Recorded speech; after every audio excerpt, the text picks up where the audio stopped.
Sa panahon ngayon na mas competitive ang job market, maraming aplikante ang curious kung ano ba talaga ang tinitingnan ng HR. Mula sa resume hanggang sa mismong interview, may mga tanong tulad ng ano ang tinuturing na red flag at ano-ano ang mga factor na talagang nakaapekto sa application. At para sagutin ang mga tanong na ito at magbigay ng praktikal na advice sa mga job seeker, makakasama natin ngayon si Sir Marvin F. Barrios, isang human resource practitioner at professor mula sa University of Caloocan City. Good morning, sir. At welcome po sa Rise and Shine Pilipinas. Good morning. Welcome po dito sa Rise and Shine Pilipinas. This is Prof. Fee together with Joshua. Sir, we want to know, sa resume o curriculum vitae pa lamang, ano na agad ang mga red flag na hinahanap o napapansin ninyo bilang HR?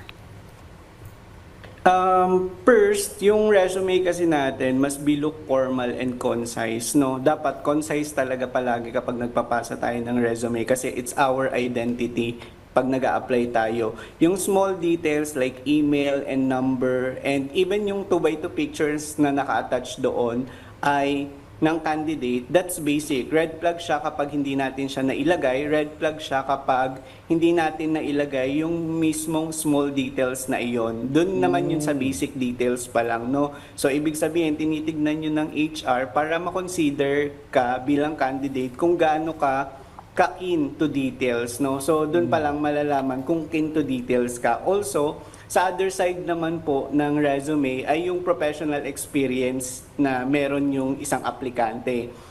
Hindi pwedeng may gap or fabricated at well-identified yung company name, date, kung kailan nag-start, at syempre, yung able to search yung company. Kapag hindi, syempre, fabricated na to. Minsan kasi, di ba, naglalagay sila ng company name, date, pero hindi naman nila alam talaga mismo kasi minsan ayun nga napapabricate talaga siya kasi during the interview hindi mo naman talaga kukunin agad yung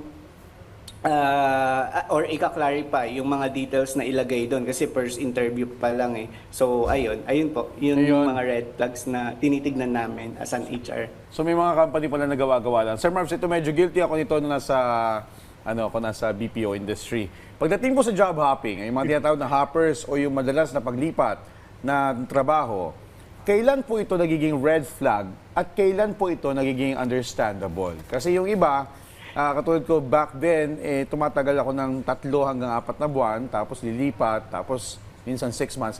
Kailan nagiging red flag at kailan pwedeng... So dito ka na sa PTV tumagal, Joshua. Wow, fair. Sir Marvin. So ayun sir, yung nagiging masama ito kapag naging habit na natin talaga yung mismong pagja-job hop. Kasi pwede naman natin talagang i-considera yung job hopping lalo na kung nagkaroon tayo ng emergency situation. Paano kung naging sunod-sunod yung emergency situation ng isang aplikante? Halimbawa, namatayan siya, nagkaroon siya ng problema sa kalusugan. Ito yung mga dapat i-considera natin during the interview. Pero pag naging habit siya, what do you mean by that habit ng job hopping? Ibig sabihin, sa loob ng isang taon, nakailang lipat ba siya ng trabaho? Baka mamaya hindi na yung kumpanya yung may problema, tayo na, no? Kasi minsan ayaw natin harapin talaga yung conflict sa company and yung accountability sa isang company. Kapag may narinig lang tayo na something, aalis na agad tayo. Especially yung generation talaga ngayon, sir, no? Grabe yung effect niya, yung quiet quitting and silent quitting na tinatawag, no? So yun yung pinaka-delicate sa mga employer ngayon. Okay, So, ayun, sir. You've mentioned about the generation of today. So tell us more about bakit ganon yung mga bata ngayon.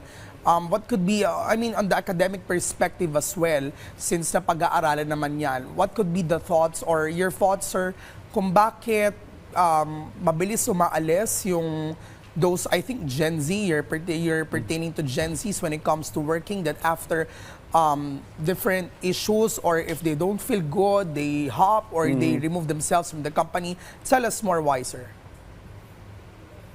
Nawawalan sila ng gana in a way. Kasi parang may criteria pa yun, sir, para maging silent quitter ka na sa isang job, sa isang trabaho, no? So hindi naman natin siya generalize, pero mataas kasi yung statistics sa Generation Z, particular na sa pag-job hopping. Kasi nga, parang ayaw nila na yung emotional capacity ng isang employee ay nadidisregard. Literally talaga, sir, as per my experience sa 9 years ko sa pagiging HR, ang tinitignan naman talaga palagi yung skills natin bilang empleyado, and additional na lang talaga po yung maiintindihan tayo ng company minsan. Yun talaga, lalo sa mga micro businesses, hindi talaga tayo maiintindihan minsan Ay, bala ka, umiyak ka dyan. O sige, hindi ka naman na para i-comfort. Unless super laki nung company, sir, no? They have the capacity like psychologist, psychometrician to assess someone na nagkakaroon ng emotional problem pagdating sa trabaho. Pero sa totoong buhay talaga, sir, minsan walang psychologist yung isang company to cater your emotional problem, something like that. So ayun, sir, isa sila sa mataas na statistics pagdating sa job hopping, no? Kasi bawal silang pagalitan Pag napagalitan, wala silang pake kung ano bang tawag yan? Wala silang pake kung bukas wala na silang trabaho, something like that. Ayun, sir. So, Sir Marvs, nabanggit mo yan, no? So, sila nga yung madalas mag-quit o mabilis mag-quit. Paano nyo tinitingnan or ano yung acceptable na bilang ng hopping?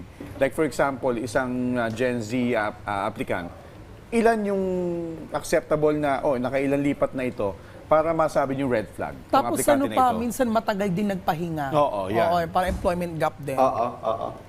Okay. Yung number one, sir, as an HR professional, no, titignan ko muna yung kontrata na pinirmahan nila. Halimbawa, I'm going to ask, ano ba yung kontratang pinirmahan nitong employee na to dati? Halimbawa, probationary, natapos niya ba ito? Kung hindi niya natapos, sir, so red flag na agad yon. Pumirma ulit siya ng kontrata sa ibang kumpanya, project-based naman, hindi na naman niya natapos. So, pumirma ulit siya ng kontrata, halimbawa, seasonal status, hindi niya na naman na tapos. So, ang nangyayari talaga, sir, job hopping na yon. Kasi hindi mo kayang harapin talaga yung conflict doon sa mismong company na pinapasukan mo. So, job hopping siya in a way na doon sa basis ng pagkakaroon ng kontrata. Kasi yung kontrata, sir, doon naman yung nagiging basis natin to continue. Halimbawa, sa probationary, di ba kailangan matapos natin yung 6 months para magpatuloy tayo bilang regular employee. Hindi ka pa nga nare-regular, sumuko ka na. Paano pa kaya yung long-term relationship mo doon sa magiging employer mo? Yun. Something like that. Ayun po, sir. Natatawa si Joshua dito kasi marami nga siyang kumpanyang pinasukan. Nangyari sa akin yan, Fina. Tapos, yung mga ilang buwan na pinasukan niya, hindi niya dinideclare. Hindi. Nalalaman niyo ba yon? Hindi, kasi natatawa ko, Sir Marvs, kasi nangyari sa akin yan like a day before my regularization. Nag-resign ka? Oo, nag-resign ako. Kasi because I was impulsive. Hindi naman dahil sa management, pero dahil nga, yun nga, minsan nagsasawa, minsan nagiging monotonous It's yung not trabaho. for me. Oo, it's not for me. Oh, So, it's for you only. Okay. So anong may papayo mo sa mga ganon, sa mga katulad ko dati na ganon na impulsive na minsan they take the job for granted. Or red flags in general na din. Yeah. Oo. Siguro, sir, para sa mga ganong employee, no, kailangan hindi mo naman kailangan maging perfecto bilang empleyado. Kailangan ang makita sa iyo ng recruiter ay kung ikaw ba ay committed bilang empleyado, honest, professionally framed na individual. Doon namin i-consider na ay pwede pala tong i-try pa. Kasi minsan, sir, kung sino pa yung halimbawa nag-job hop siya tapos eventually katulad po ng binanggit nyo kanina, na-discover nyo na ay dito pala ako fit.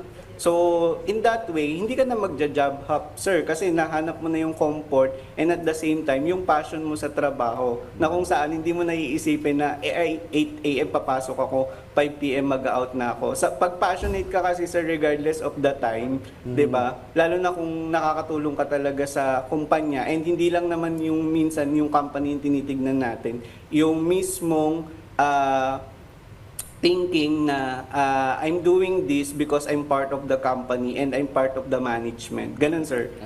Pag ganun yung thinking na natin, at least we understand the message ng mismong management or nung employer na pinapasukan natin. Ang Ayun po. ganda nun. Ang ganda ng sinabi ni Sir. Tsaka bukod pa dyan na, parang mahalaga din na isipin natin na hindi utang na loob na lahat ng kumpanya sa atin pagpasok natin Yes. doon. We're irreplaceable. Nothing is indispensable. Yes, tama. Diba? Even dito sa PPV, Yes, diba? Parang tayo pinapasahod ng tax ng bayan, Yes. magserbisyo tayo ng maayos. Kasi if we don't, we're irreplaceable. And Yes. tayo pwede tayo matanggal dyan. So, Tama ka dyan. alam mo yun, mahalin natin yung trabaho natin para mahalin Exact. tayo ng trabaho natin pabalik. Yun. Diba? Kaya pag di mo kami mahal, Joshua, hindi rin kita mahal. Pero mahal natin ang isa't isa, kaibigan.